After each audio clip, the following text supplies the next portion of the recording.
നമ്മുടെ ചുറ്റുപാടുള്ള ഒരു വൃക്ഷമാണ് തെങ്ങ്. ആ തെങ്ങിനെ നമ്മളൊന്ന് പഠിച്ചു കഴിഞ്ഞാൽ നമുക്കൊരു കാര്യം മനസ്സിലാക്കാൻ പറ്റും. ആ തെങ്ങ് അതിൻ്റെ ആരംഭഘട്ടത്തിൽ സ്ട്രെയിറ്റ് ആയിട്ടാണ് മുകളിലോട്ട് വരുന്നത്. പക്ഷേ അതിങ്ങനെ വളരെ സ്ട്രെയിറ്റ് ആയിട്ട് മുകളിലോട്ട് വളർന്നു വരുന്ന സമയത്ത് അതിന് എതിരായിട്ട് ഒരു പ്ലാവിൻ്റെ കൊമ്പോ അല്ലെങ്കിൽ ഒരു മാവിൻ്റെ ശിഖരമോ അതിനെതിരായിട്ട് വരുമ്പോൾ അത് ഏത് ഭാഗത്തു നിന്നാണ് വരുന്നത് അത് കാണുമ്പോൾ ഈ തെങ്ങ് ഇങ്ങനെ വളഞ്ഞു കൊടുക്കാറുണ്ട്. അത് വളഞ്ഞിട്ട് വീണ്ടും സ്ട്രെയിറ്റ് ആയിട്ട് മുകളിലോട്ട് പോകും. പക്ഷേ അങ്ങനെ മുകളിലോട്ട് പോയിക്കൊണ്ടിരിക്കുമ്പോഴാണ് ഈ ഭാഗത്ത് നിന്ന് മറ്റൊരു വൃക്ഷത്തിൻ്റെ ശിഖരം വരാറുണ്ട്. അത് കാണുമ്പോൾ വീണ്ടും തെങ്ങ് വളഞ്ഞു കൊടുക്കാറുണ്ട്. അങ്ങനെ വളഞ്ഞൊക്കെയാണ് ഈ തെങ്ങ് മുകളിലോട്ട് എന്ത് ചെയ്യാറുള്ളത്, വളരാറുള്ളത്. പക്ഷേ ഒരു പനയെ നമ്മളെടുത്ത് പരിശോധിക്കുന്നുവെങ്കിൽ ആ പനയ്ക്കെതിരായിട്ട് ഇനി എന്തെല്ലാം പ്രശ്നങ്ങൾ അല്ലെങ്കിൽ എത്ര വലിയ ശിഖരങ്ങൾ അതിനെതിരായിട്ട് വന്നാലും ഈ പന അത് ശ്രദ്ധിക്കാറില്ല. ഈ പന സ്ട്രെയിറ്റായിട്ട് വളരെ പുഷ്ടിയോടുകൂടെ അത് വളരുന്നതായി കാണുവാൻ കഴിയുന്നു. അതാണ് 92-ാം സങ്കീർത്തനത്തിൽ കാണുന്നത്. ഒരു നീതിമാൻ പന പോലെ തഴയ്ക്കും. ദൈവം എന്നെയും നിങ്ങളെയും കുറിച്ച് ആഗ്രഹിക്കുന്നത്, നമ്മുടെ ജീവിതത്തിൽ 4 ഭാഗത്ത് ഒത്തിരി പ്രശ്നങ്ങളുണ്ട്, ഒത്തിരി പ്രതികൂലങ്ങളുണ്ട്, മഹാമാരിയുണ്ട്, സാമ്പത്തികമായുള്ള ബുദ്ധിമുട്ടുകളുണ്ട്, കടഭാരമുണ്ട്, ഒത്തിരി പരിഹാസങ്ങളും നിന്ദകളും ദുഷികളും ഇങ്ങനെയുള്ള ഒത്തിരി അനുഭവങ്ങൾ നമുക്ക് എതിരായിട്ട് കടന്നു വരാം.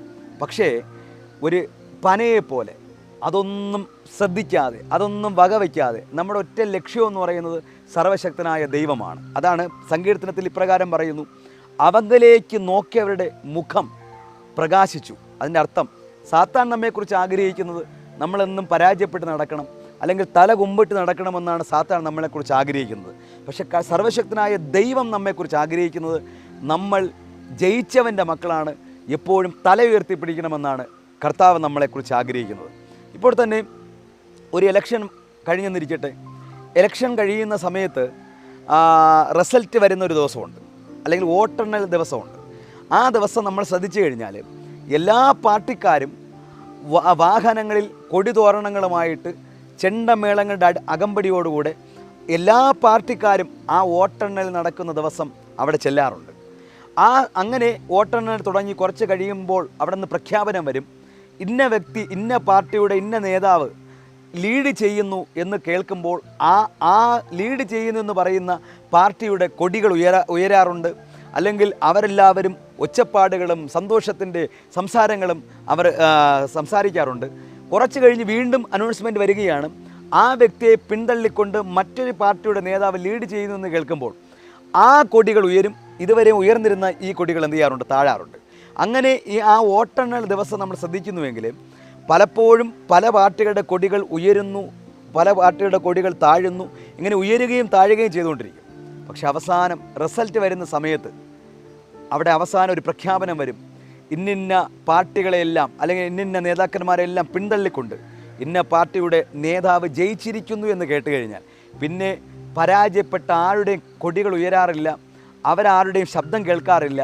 ജയിച്ചവൻ്റെ കൊടികൾ മാത്രമേ ഉയരത്തുള്ളൂ. ഏത് കവലയിൽ നോക്കിയാലും ഏത് പട്ടണത്തിൽ നോക്കിയാലും അവിടെ എല്ലാം ജയിച്ചവൻ്റെ കൊടികൾ ഉയരാറുണ്ട്. ഇതുപോലെ സർവശക്തനായ ദൈവം നമ്മെക്കുറിച്ച് ആഗ്രഹിക്കുന്നത്, അല്ലെങ്കിൽ നമ്മുടെ കരത്തിൽ തന്നിരിക്കുന്നത് ഇപ്രകാരമാണ് വേദപുസ്തകം പഠിപ്പിക്കുന്നത്, സത്യം നിമിത്തം ഉയർത്തേണ്ടതിന് അവൻ തൻ്റെ ഭക്തന്മാർക്ക് ഒരു കൊടിയെ നൽകിയിരിക്കുന്നു. അതിൻ്റെ അർത്ഥം സത്യമാരാ? യേശുക്രിസ്തു നിമിത്തം ഉയർത്തുവാൻ ദൈവം നമുക്കൊരു കൊടിയെ നൽകിയിട്ടുണ്ട്. ആ കൊടി ഉയർത്തുന്നവൻ ആരാണ്? പരാജയപ്പെട്ടവനല്ല, ജയിച്ചവനാണ്. നമ്മുടെ കർത്താവ് ആരാണ്? മരണത്തെയും പാതാളത്തെയും ജയിച്ച് റോമ ഗവൺമെൻറ്റിൻ്റെ ഇമ്പീരിയൻ മുദ്രയെ പൊട്ടിച്ച് 3-ാം നാൾ ഉയർത്തെഴുന്നേറ്റവനാണ് നമ്മുടെ കർത്താവ്. ആ ജയിച്ചവൻ്റെ ആത്മാവാണ് നമ്മുടെ മേൽ വ്യാപരിക്കുന്നത്. ആ ജയിച്ചവൻ്റെ ബ്ലഡാണ് നമ്മുടെ ഞാടിഞരമ്പുകളുടെ മേൽ വ്യാപരിക്കുന്നത്. അപ്രകാരം നമ്മെയും ജയിക്കാൻ വേണ്ടി വിളിച്ചവരാണ്. സാത്താൻ ആഗ്രഹിക്കുന്നത് നമ്മൾ പരാജയപ്പെടണം, അല്ലെങ്കിൽ നമ്മൾ കുമ്പിടണം, പ്രശ്നങ്ങൾ വരുമ്പോൾ നമ്മൾ തളർന്നു പോകണമെന്നാണ്. എന്നെ ശ്രദ്ധിക്കുന്ന ആരെങ്കിലും പ്രതികൂലങ്ങളുടെ മധ്യേ തളർന്നോ ക്ഷീണിച്ചോ വാടിയ മുഖത്തോടുകൂടെ ആയിരിക്കുന്നുവെങ്കിൽ ഒരു പനയെപ്പോലെ എന്തെല്ലാം പ്രശ്നങ്ങൾ വന്നാലും അത് സ്ട്രെയിറ്റായിട്ട് മുകളിലേക്ക് പോകുന്നത് പോലെ ദൈവം നമ്മെ ഓരോരുത്തരെയും അപ്രകാരം ബലത്തോടെ ശക്തിയോടെ ആത്മീക ഭൗതിക അനുഗ്രഹങ്ങളോടുകൂടെ നിലനിർത്തട്ടെ എന്ന് ഞാൻ ആത്മാർത്ഥമായി പ്രാർത്ഥിക്കുന്നു. ദൈവം നിങ്ങളെല്ലാവരെയും സമൃദ്ധിയായി അനുഗ്രഹിക്കട്ടെ. ആമേൻ.